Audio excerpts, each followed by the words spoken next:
All right, guys, what's going on? Welcome in. So another Haason Reddick report has surfaced. They're coming out. They're all over the place, right? Haason Reddick is such a major storyline at this point in time, right? Obviously the Jets traded a solid asset to go get him in the building. Somebody who wanted a new deal. The Jets brought him in, and it's just been this standoff, right? We had Josina Anderson's massive breakdown, which we covered yesterday, along with Jesse Palmer's report suggesting that Reddick and the Jets solution, it doesn't really seem like there's going to be one anytime soon, and the two sides are just at a standoff. We also heard, I think it was Diana Rossini last week, report that Haason Reddick is willing to die on the sword in regards to Reddick wanting a new deal. He's not showing up unless he gets one. It seems like he's okay continuing to miss games and continuing to be fined, whatever it is, like $800K per game missed, which is crazy money, man, crazy money. But let's go over this Jeremy Fowler report. So he goes on to say, multiple league execs believe the Jets will eventually need to explore flipping Haason Reddick via trade, as the contract impasse has no end in sight. Not sure they have a choice, in quotations. Now, if you open up the article, Fowler goes on to say, the Haason Reddick saga rolls on with no end in sight. Both sides appear to be dug in as the Jets wait for the defensive end to report to work. He remains on the reserve did not report list and just forfeited $791,000, as far as a game check, on top of the more than $5 million in NFL mandated fines. Even those close to Reddick aren't exactly sure when he might reverse course and clock in at one Jets drive. The bad blood has boiled over, and now teams around the league are curious as to what the Jets will do if he doesn't show. Their options appear clear. Keep him on the reserve list until he reports, or attempt to trade him closer to the deadline. Now, we did have the Joe Douglas presser weeks ago where he publicly said that he's not trading Haason Reddick, but let's move on here. The latter is looking more likely, according to multiple league execs.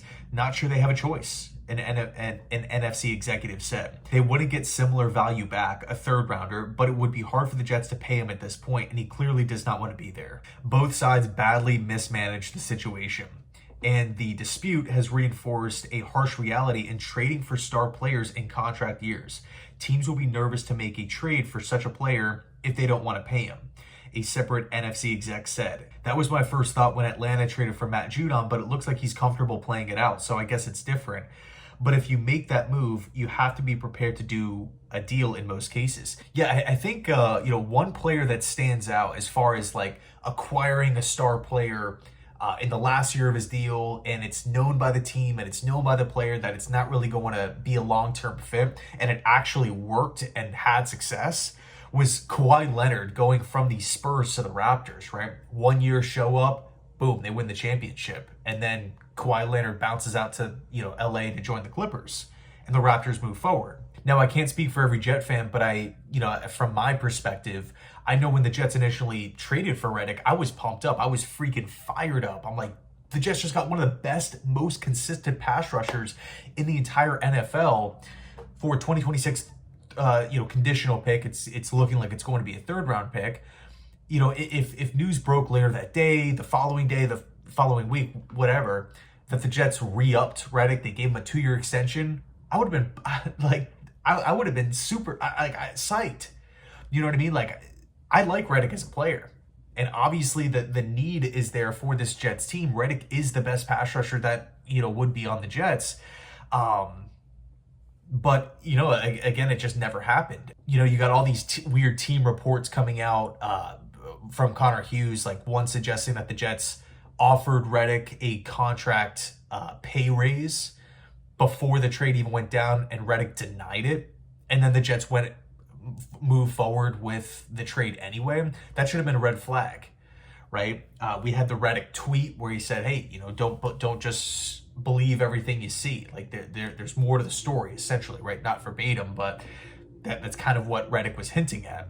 But I think at the end of the day, because the regular season is here and a solution has not been reached, and we talked about this in the last Reddick video yesterday, there's really 4 potential outcomes. Number 1, a solution gets met tonight, tomorrow. Now, that seems unlikely, given the circumstances, given the reports, given Saleh's press conference where he always says there's no update on the situation. But I guess, anything could happen. Reddick shows up and the two sides mend and they move forward together. That's number one, right? They find a solution soon, right? This week, next week. The second option is that it continues to be a distraction week after week.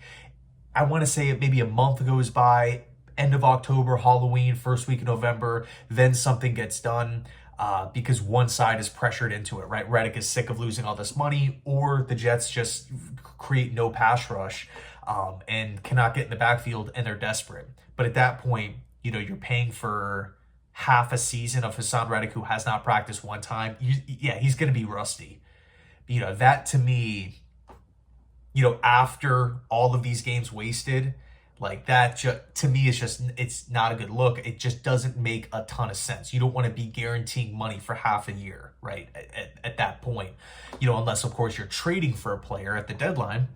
But in any case, the third possible outcome here is that Reddick just skips the entire season and just says, screw it, I'm not showing up.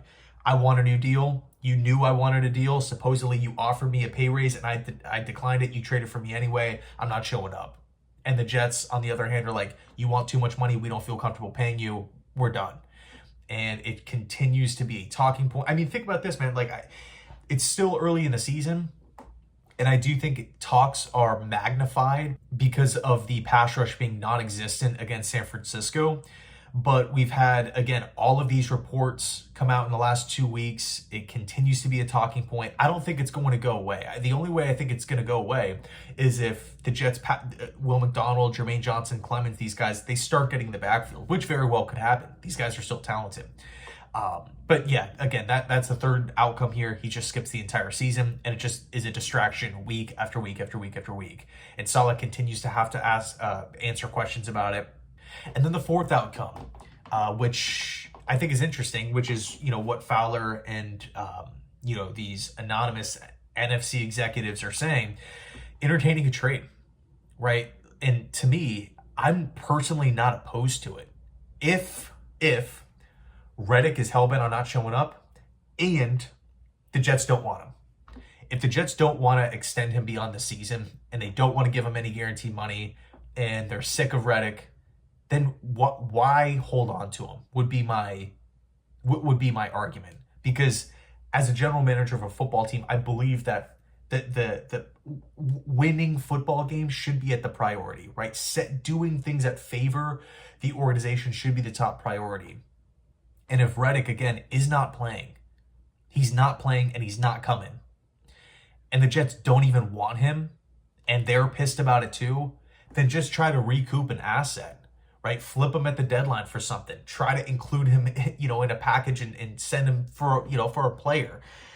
Something, right? Because to me, it just doesn't make any sense to keep Reddick disgruntled, answer questions, it be a headache, while internally the Jets know he's not showing up and we're not going to pay him. So this is going to continue on and on and on, because let's face it, the Jets know more than the public does, obviously, about the situation. Now, again, if the Jets feel like they can get something done within, the next week or two, then I don't want to trade him, because Reddick is still a damn good football player. But, if Reddick, has drew a line in the sand and said, I'm not showing up, I'm done with this team, then, again, I would much rather be without Reddick and have, an extra solid draft pick than let this linger on and on and on, and there be a 0% chance that something gets done, because the bridges are burned at that point. I believe that you could trade Reddick to a team that, might struggle in rushing the passer, and they have a little bit of cap space, right? I think the team, we talked about this in the Reddick video. The team that comes to mind is the Arizona Cardinals. A lot of Cardinals fans have been banging on the table, hey, let's bring Reddick back. Right, we have the money to pay him. He'd be our best pass rusher. He makes a lot of sense with Jonathan Gannon being his former coach. He knows the defense.